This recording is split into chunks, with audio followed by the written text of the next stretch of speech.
Hello, podcast listeners. We know podcasts are a great way to catch up on a program that you may have missed on KSJE, and it's provided as a free service of this radio station. But you know, KSJE is now listener-supported, and so while you enjoy this podcast, we hope that you'll also take some time to join KSJE. Become a member today. It's quite easy to do. Just go to our website at ksje.com/support and pick the level of support that best matches your budget. Thanks again for listening. Here's your podcast.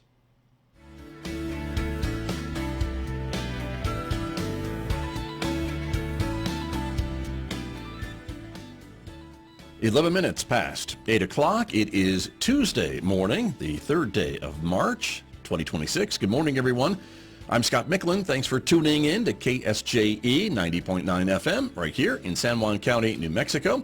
If you're listening to your radio in Durango, Colorado, you're tuned to 103.3 FM. And if you're hearing my voice from anywhere else on the planet, you've gone to our website to tune in, streaming all the time from ksje.com, or maybe you're listening through the KSJE radio app. It's great to have you all here with us this morning. Also, welcome to our viewers who are watching the program live. The video is streaming out to the KSJE Facebook page and also to our YouTube channel. So great to have you all with us this morning, because coming up, it's the first Tuesday of the month, and so that means our guest from the San Juan Health Council is with us this morning. This month, we're talking to Cenikor, who is here with us this morning, so stay tuned for that. Important information coming up about the work that they do in our community. That starts in the next few moments right here on KSJE. Then later on this morning at 8:50 a.m. on Tuesdays, our Adopt a Pet Tuesday segment, we'll be checking in with Amber Francisco from the Farmington Regional Animal Shelter. Amber's going to be telling us about some of the pets that are available for adoption this week, including the good-looking dog you see on the screen right there. Her name is Widow, and we'll learn more about her coming up today at 8:50 a.m. on KSJE. Mick Hess is going to take us roving with the arts, our weekday classical music program that begins a little after the news at 9:06 on KSJE, so stay tuned for that. That is coming up later on today. And of course, a reminder, you can listen to KSJE podcasts. They're available wherever you listen to podcasts, so check it out. We publish new ones almost every day. Discover something new to listen to and download them for free. Podcasts and more available on the KSJE radio app, available at the App Store and on Google Play. Outside our studios at San Juan College this morning, it's a partly sunny morning today, 35 degrees at the moment. We're expecting more sunshine today, the high 59 in Farmington, 33 overnight. More sunshine tomorrow with a high near 60 on Wednesday. Sunshine with some winds kicking up on Thursday with a high of 63 and a low of 34. Much cooler weather, though. Look at that, beginning on Friday with a high of only 48 degrees. I'll be back with my guest from the San Juan Health Council in Cenikor right after this on KSJE. KSJE is supported by San Juan Regional Medical Center, your community hospital serving the Four Corners. With a 115-year history of improving the quality of life, health, and care of individuals and families throughout our region. When life happens, San Juan Regional Medical Center is here to serve everybody. Find out more at sanjuanregional.com. Ready to make a difference close to home? The University of Denver Graduate School of Social Work Four Corners program is accepting applications for the 2026-2028 Master of Social Work cohort. Classes meet Fridays in Durango, letting you keep working. Learn more at du.edu/socialwork/Four Corners. Students can change the future with DU and apply now for lasting impact.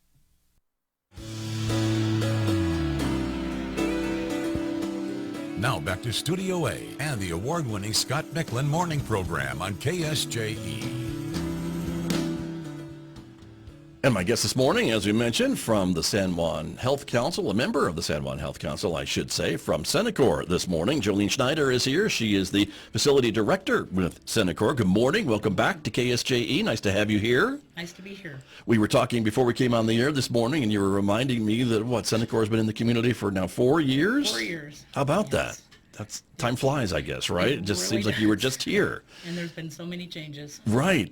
Positive changes, right? Yes. And Cenikor does a lot in the community. And just as a quick recap, you came in, the company came in and kind of took over what was known as Four Winds for a long, long time in the community, and have been doing similar but also expanded work, similar to Four Winds. Yes, yes. Talk to me a little bit about what that is.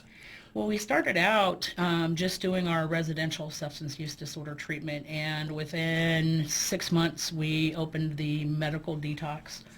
And then 5 months after that, medication-assisted treatment, and then about a year after that, intensive outpatient treatment, and this last June, we started outpatient mental health services. Nice. That's quite extensive, and that sounds like It's- you need a lot of really specialized staff to be able to offer those things too. Yes, very much so. We are very fortunate to have a very talented psychiatric MP working for us, and really in tune to recovery, the needs of clients who have substance use disorder. So it's really nice, and of course our counseling staff. We now have a trauma expert working with us, and that's huge because pretty much everybody who walks in our door has some type of trauma. Right. Which is important to understand that, I guess, right, in order to Yes. then help them on their path to Very much so. whatever they're trying to achieve. So that's great. And I guess, too, the other thing is how important it is to be able to have these services and this resource here in the community so folks don't have to travel hundreds of Yes. miles or what have you to maybe another facility but out of town. That's got to be another burden for families. It truly is, and to be honest with you, we still get folks coming for our services from all over the state. I've got people in the facility right now from Hobbs, Las Cruces, Wow. Taos, Right? because there's really not enough, especially in terms of the medical detox. I've got 12 beds, and You full that's all the not enough. time? Yeah? Not all the time. We are going to be approaching that because we are about 2 weeks away from being able to do admissions 24/7, Okay. and that will make a huge difference. Yeah, I would think so. But apparently, again, your reputation is out there, and folks are seeking you out for this type of treatment when it can't be found or beds are full in other parts of the state, I guess, is Yes. what's causing that from folks to travel from all over. So that's important that it can be offered here locally as well. And I imagine recruiting is a big part of maybe jobs that you do or others do for Cenikor? Yes, absolutely. We've kind of spread it out. Right. So we have people at the corporate level that are recruiting for certain positions, and then we have in our facility folks that recruit for other positions. We always are looking for more master's level mental health providers, just because we see so much of the co-occurring mental health and substance use disorders. Right. And they're at different levels of need. If we have the right people, then we can bring in and treat more clients. Sure. And I guess that's a big part, too, of what we're talking about, because when someone comes in the door or gets referred to Cenikor or what have you, they're maybe not just showing up with one problem or one issue. There are multiple things, maybe like trauma, as you mentioned, that maybe need to be dealt with and understood from your standpoint of your employees and things like that. Is that kind of to make a successful outcome, too? Exactly. And I have learned so much about trauma over the last 4 months. We hired a clinical supervisor who is a trauma specialist. Yeah. And oh my goodness, she has taught me to be able to see that there are sometimes things that go on with clients in treatment in a residential center that you think are behavioral, and the reality is they're not. It's trauma related, and when the trauma gets addressed, things change. Interesting. Because I imagine that would mean maybe the treatment is a little bit different than a Little bit. behavioral problem as opposed to a traumatic problem. Yes. And so that's important to, I guess, understand that from the get-go, if you can. Yes, and our entire staff is really relearning, I think, just because of what we see as the need. And, the reality to me is if we're not doing everything that we can do to keep that person in services and help them be successful, then we're failing. Right. And a lot of times it can come down to a lack of understanding, and I'm maybe assuming that this person is being resistant, this person's not serious about their treatment, we need to kick them out. And It's just not. That's not the case. It's not the case. Yeah, interesting. And that's important too, because I would imagine if you're not conscious of that and noticing that sometimes can happen in a different facility. And then what does that person do? It's not their fault maybe that they're now kicked out and now they're still in need of the services. They need the services, and they also have a belief about themselves that they're a failure. Right. Which is going to just add to the existing issues. And it's just, it's challenging. Right. Because, you have different levels of staff and some that are not, trained, like cooks and things like that. They can perceive it as, oh my gosh, we just let them get away with everything. And they get frustrated. So, yeah. It's also not just the responsibility to the client, but the responsibility to the team to train them, to help them understand, support them through that frustration, because it can be very frustrating. Yeah, no kidding, for sure. And the work that you all do at Cenikor, this is a kind of a longer term type of commitment from the clients that are coming to see you and they are staying there? Is that kind of what you offer to folks, or walk us through a little bit of some of the scenarios? So, we do have a contract with federal probation for 90 days. However, most of our clients who do residential are with us for 30. Okay. We then step them down to our intensive outpatient program, and they stay in that program 12 to 16 weeks.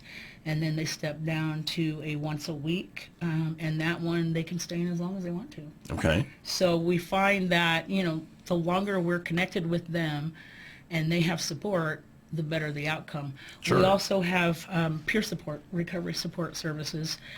That is something that can stay with the client for the rest of their life if they want. Right. And we're talking substance abuse issues for the most part, or whether issues do people show up with that need your help? Oh, gosh. The short list, I guess, right? So, the typical person that walks in the door doesn't have a job, either has no Medicaid or it was suspended because they were incarcerated. They've almost always burnt bridges with the family. So no support there. No support there. Many of them don't have an ID. They don't have anywhere to go after they leave us. And so here's one of the great things about San Juan County and other members of the Health Council. There are opportunities that we rely on heavily. Organizations such as Oxford House, Brenda's House of Hope, Kaya. There's Come as you are. Yes. So those opportunities are there, and we have been very fortunate that they work with our clients so that they do have somewhere to go. And those are kind of shelter housing type situations, right? You call it supportive housing, sober housing. Right. But they have to kind of earn their keep, I guess, to a certain degree as well, right? They just can't, it's not just a place to stay. There is a little bit on the individual's side to be able to stay there. And they go through an interview process and an application process. And, they do have to not only earn their keep, but follow the rules and, be a good resident. Sure.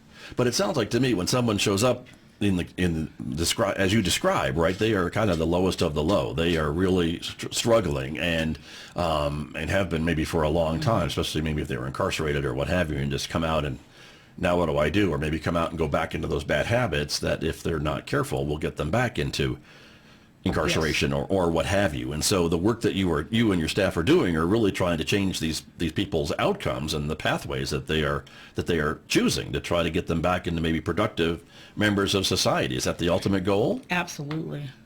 And I imagine you have some success stories then too. We do. About that, right? We absolutely do.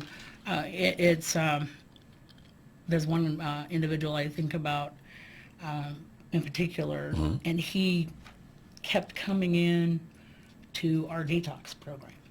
And we kept talking to him, why don't you come into treatment, give it a chance. And I think he had been in detox like 5 times. And I heard somebody on the team, because we go over our admission calendar every day, saying, again? And I said, yes.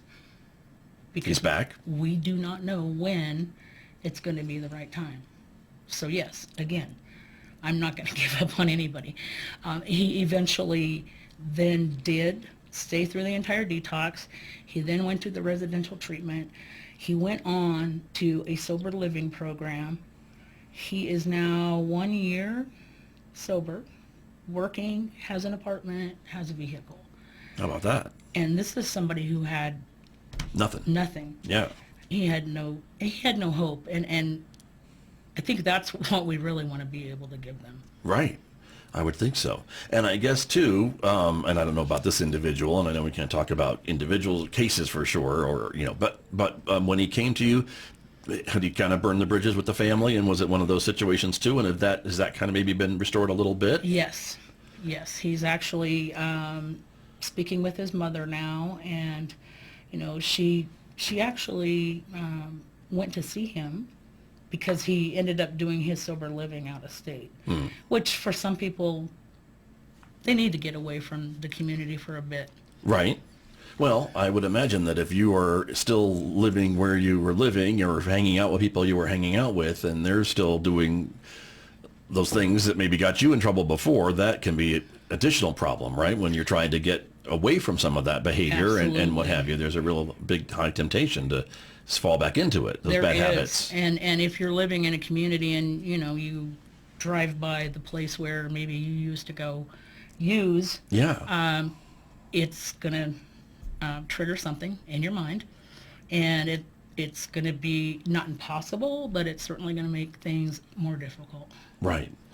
So that's great. Well, thank you for sharing that story. And I know there's more where that came from, right? This happens all the time. And that's kind of what we want. And you mentioned the other partners, I think, that work with Cenikor in the community and these other maybe transitional housing and things like that for some of these clients that you work with. And that's another great part, I think, of the community and the Health Council, because I would imagine those folks are also maybe members or familiar with the Health Council, and you're able to share that kind of information at the regular meetings of the Health Council and just find out what each of you are doing and what's happening in the community. Is that kind of how it works? Yes, and it's great because there's a different program each month that will talk about what's happening with them. Yeah. And then we all have plenty of time to socialize, really, but talk about what we're doing. And there are so many organizations in this community that are helpful. PATH, the Navigation Center, PMS, TOTA, just so many. And we are fortunate because our county really stands together in those ways. That's true. And I think a shout out to the governments too, Yes, that are also supportive of these initiatives, right? Like the city of Farmington and San Juan County, and to a lesser extent, but still important, Bloomfield and Aztec. I think we're all working together, and that's something that I hear all the time from folks who talk about how organizations and governments in San Juan County tend to come together to solve or try to work on these social issues, community problems, and things like that. Is that something you see from Cenikor? All of the time. And we can't leave out the hospital. Thank you. Yes, we San cannot. Juan Regional for sure. Right. And my experience, Northern Navajo as well. Right. Very true. And so it's a community-wide effort and a county-wide effort. Yes. So that's an important part. Jolene Schneider is my guest this morning. She is here from Cenikor in San Juan County, a member of the San Juan Health Council. She is the facility director at Cenikor, which has been in the community now for about 4 years, taking over the Four Winds Recovery Center, which a lot of folks may remember that name. But now Cenikor is in that facility and doing much, much more in addition to the work that Four Winds was doing. And so talk to me a little bit about some of the other programs that you are offering, maybe that we haven't spent too much time on this morning just yet. I know we haven't talked too much about our medication-assisted treatment. Yeah. So, what's different about us is that from day one, we saw the need for alcohol use disorder MAT treatment. Okay, right. Initially, when people think of MAT treatment, they think of opioid use disorder. Mm-hmm. True. A big issue here, for sure. It is. However, here in San Juan County, alcohol use disorder is still number one. Yeah. And so we immediately put that into our processes. Our facilities in Texas didn't understand that, and they are just now doing that. But we've been doing it since day one. And what's been great about it is we have been able to work with clients who are willing to do a once-a-month injection, which I think is a game changer because they don't have to remember to take a pill. They don't Just have once a month. Once a month. Yeah. Okay. And so they will come in and see our provider. She will do a follow-up, make sure they're doing all right, test them to make sure that they're not doing something they shouldn't be doing. Right. And then our nurses will go grab the injection from the pharmacy and give it to the client. And just recently we have started using injectables for the opioid use disorder. Okay. Which is also so much better. We use one called Rexati, which is painless, doesn't require refrigeration, very simple to administer, and it's been so helpful for so many. Nice. Very good. And what do those things do? What do those medications then do? Does it cut off on the desire, I guess, for these things, or something more medical like? Well, so there is some medical. Uh-huh. It's a couple of things, agonist and antagonist. So there's a part of it that works to reduce the craving, but there's also a part of it that fills the receptor site so that if someone does use, they're not going to feel the pleasure. I see. So it reinforces not using. Right. Got you. And that's relatively new technology, new medications, new philosophy of thinking, way of thinking about treating these types of issues? It really is. I mean, Suboxone and those medications have been around a little bit, buprenorphine, but there's been such an advance in how we're administering them and, when to administer and who might benefit from it. Got it. Interesting. Because it sounds like to me that these can make a real big difference when it comes to addiction and trying to break that cycle. Then if you're trying to cut off the want for these types of things and the feeling of euphoria or the good feeling that people get from using, if you can stop that is also a win-win. Absolutely. I have another fella that he came to us for the residential program, ended up in our medication-assisted treatment program. He has now 2 years. He's got a great job. He got married. He had a little baby last fall. And it's so wonderful. I mean, this is something that he certainly didn't see coming. Right. He didn't think it was possible. Right. And the reality is if we remove some of those barriers and add some of the supports, people can do amazing things. Sure.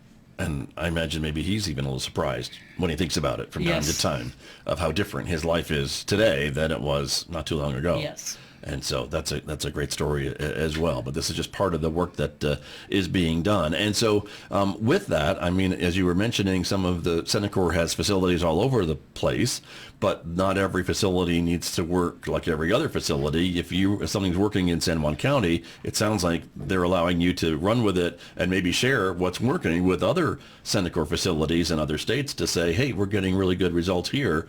Have you guys tried this? Or do you have a high client population that maybe is in need of this type of treatment? Is that how it works? It is. I've been fortunate.